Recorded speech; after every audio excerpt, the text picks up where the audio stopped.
କାହିଁକି ହାରିଲା women's team ପାଇଁ ବୋଝ ପାଲଟିଛନ୍ତି ହରମନ। କେବେ ଦୂର ହେବ ମିଡିଲ ଅର୍ଡର ସମସ୍ୟା। ଭାରତରେ ଖେଳାଯାଉଛି ଦିନିକିଆ ମହିଳା କ୍ରିକେଟ ବିଶ୍ୱକପ୍। ଘରୋଇ ମାଟିରେ ଏହି ଟୁର୍ଣ୍ଣାମେଣ୍ଟ ଖେଳାଯାଉଥିବା ବେଳେ ଭାରତକୁ ଫେଭରିଟ୍ ବିବେଚନା କରାଯାଉଥିଲା।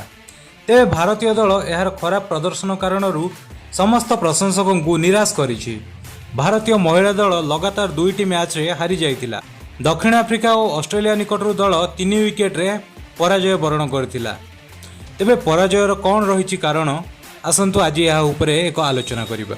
ପରାଜୟର ପ୍ରଥମ କାରଣ ହେଉଛି ହରମନପ୍ରୀତ କୌରଙ୍କ କ୍ୟାପ୍ଟେନ୍ସି।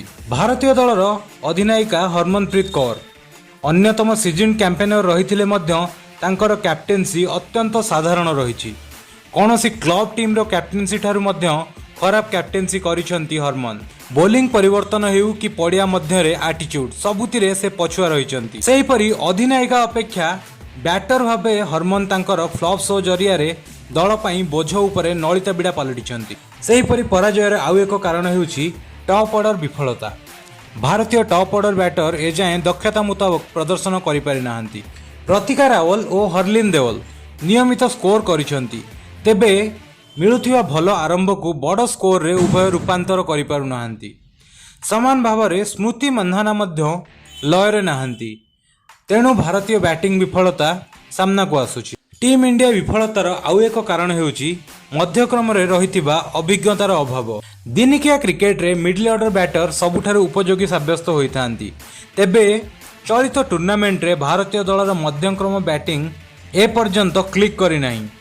ଜେମିମା ରୋଡ୍ରିଗୁଏଜ ଓ ହରମନପ୍ରୀତ କୌର ନିୟମିତ ଭାବେ ବିଫଳ ହୋଇଛନ୍ତି।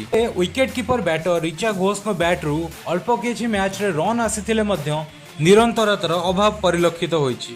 ଯଦି ଆମେ ଭାରତର ସବୁଠୁ ସଫଳତମ କ୍ୟାମ୍ପେନ୍ ଉପରେ ନଜର ପକାଇବା ତାହା 2017 ରହିଥିଲା। 2017ରେ ମିତାଲି ରାଜଙ୍କ ନେତୃତ୍ୱରେ ଭାରତ ରନର ଅପ୍ ରହିଥିଲା। ଉକ୍ତ ସଂସ୍କରଣରେ ବେଦା କ୍ରିଷ୍ଣମୂର୍ତ୍ତି ଚମତ୍କାର ପ୍ରଦର୍ଶନ କରିଥିଲେ। ମିଡିଲ ଓ ଲୋୟର ଅର୍ଡରରେ ବ୍ୟାଟିଂ କରୁଥିବା ବେଦା ଦ୍ରୁତଗତିରେ ରନ୍ ସଂଗ୍ରହ କରୁଥିଲେ ଏବଂ ଉପଯୋଗୀ ଅଫ୍ ସ୍ପିନ୍ ବୋଲିଂ କରିବା ସହ ଆଉଟଫିଲ୍ଡରେ ଜଣେ ଗନ୍ ଫିଲ୍ଡର ଭାବେ ତାଙ୍କର ଥିଲା ସ୍ୱତନ୍ତ୍ର ପରିଚୟ।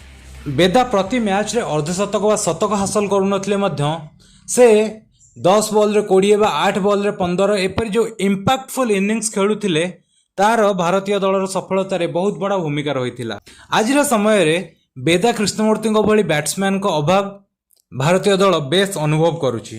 ଏହା ବ୍ୟତୀତ ପରାଜୟର ଆଉ କ'ଣ କାରଣ ହୋଇପାରେ କମେଣ୍ଟରେ ଜଣାଇବାକୁ ଅନୁରୋଧ।